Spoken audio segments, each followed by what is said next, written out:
US President Donald Trump is getting even more angry with Russian dictator Vladimir Putin. Trump's team is failing to reach a full ceasefire deal in Ukraine before Easter. Meanwhile, the US has launched a global trade war against all countries around the globe. So why is Donald Trump getting more irritated by Vladimir Putin, and what does US trade war mean for the global economy?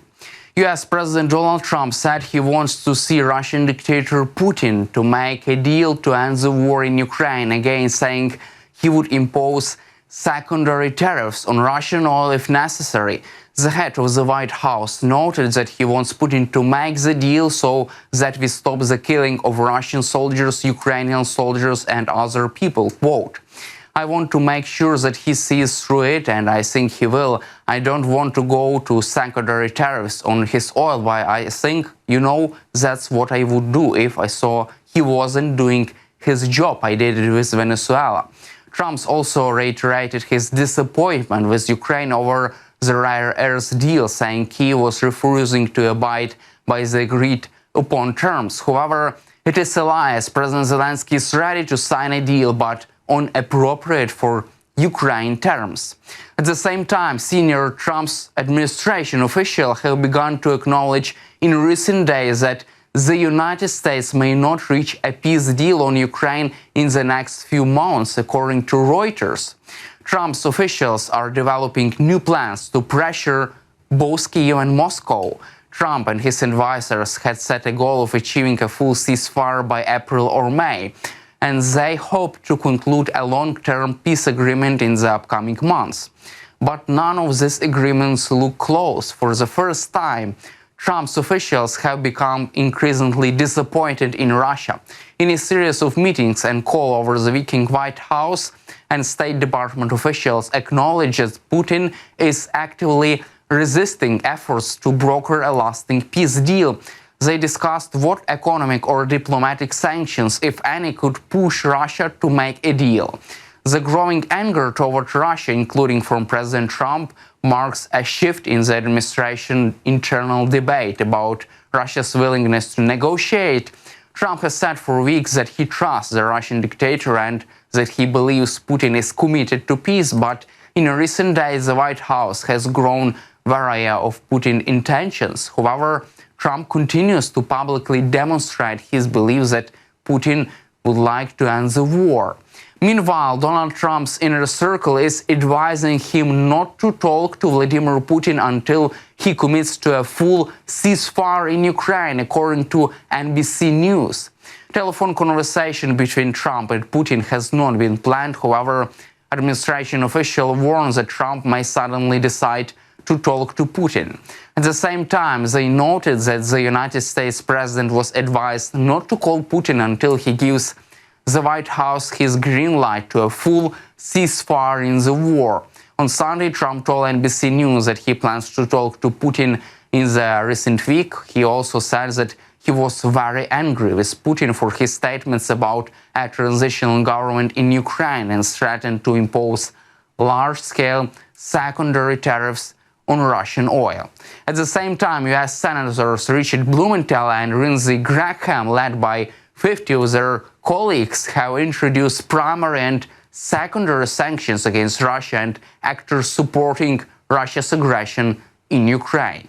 These sanctions would be imposed if Russia refuses to engage in good faith negotiations for a lasting peace with Ukraine or initiates another effort, including military invasion deep inside Ukraine that undermines the sovereignty of Ukraine.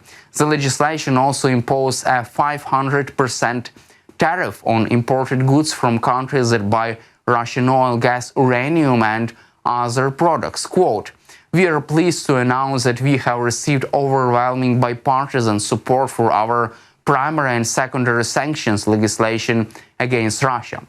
The sanctions against Russia require tariffs on countries who purchase Russian oil, gas, uranium and other products. They are hard-hitting for a reason. Senators say that the dominating view in the United States is that Russia is the aggressor, and that this horrific war and Putin's aggression must end now and be deterred in the future."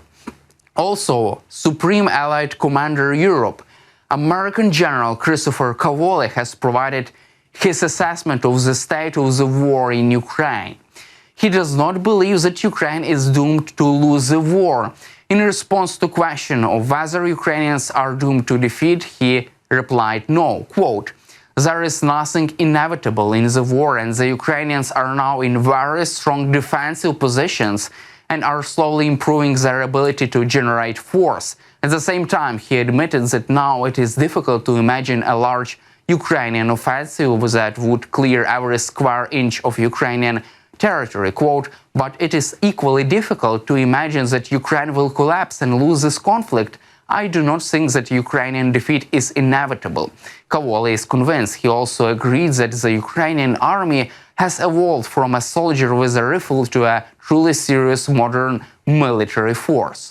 Moreover, the Supreme Allied Commander Europe, General Cavoli, believes that Ukraine has managed to solve some problems with the lack of people on the front line. He said this during hearing in the US Senate Armed Forces Committee. The general noted that the Russians seem to be suffering from a lack of armored vehicles and manpower. According to his view, Ukrainians have taken very strong defensive positions, ducking well, and seem to have solved some of their problems with personnel. Cavoli has confirmed that Ukraine has increased the number of people available for mobilization, increased the number of people available for voluntary enlistment, and did a good job of moving people from headquarters to the front lines. Meanwhile, the US president has officially declared a start of a trade war simultaneously with all the countries of the world, introducing tariffs from 10 to 50% of imports to the United States, depending on the country of origin. At the gathering, which was called "Let's Make America Rich Again," Donald Trump called the April 2nd American Liberation Day and emphasized that he seeks to protect America. Trump introduced decree a national emergency due to the US foreign trade deficit. To address this deficit, the US is imposing tariffs on all imports with a minimum base of 10% to 20%, and moreover, countries with which the US has a key deficit receive a higher tariff. However, according to BBC, economists say many companies are likely to pass the increased cost of imported goods onto their customers. In the US, they could also reduce imports, meaning fewer products are available, putting pressure on prices, rising prices for Americans. To rise the revenue, Trump is hoping for US consumers are going to have to swallow rises and keep on buying items made in other countries in similar quantities. World leaders have been reacting to Trump's announcement of the global trade war, as BBC reports. European Commission Chief Ursula von der Leyen said, quote, "The consequences will be dire for millions of people around the world. EU countries are finalizing a response to the 25% steel and aluminum tariffs and could announce further measures. China has promised resolute countermeasures, which are likely to hurt US companies trying to sell into the huge Chinese market." UK Prime Minister Keir Starmer says the economy will be hurt by the latest tariffs, but promised to react with cool and calm heads. Business UK Secretary Jonathan Reynolds told MPs the government would look at how retaliatory tariffs measures against US products could affect British firms. Canada's Prime Minister Mark Carney said the country will retaliate against US tariffs with purpose and with force to protect workers and strengthen the economy. That's all for today. Subscribe to our YouTube channel, and glory to Ukraine.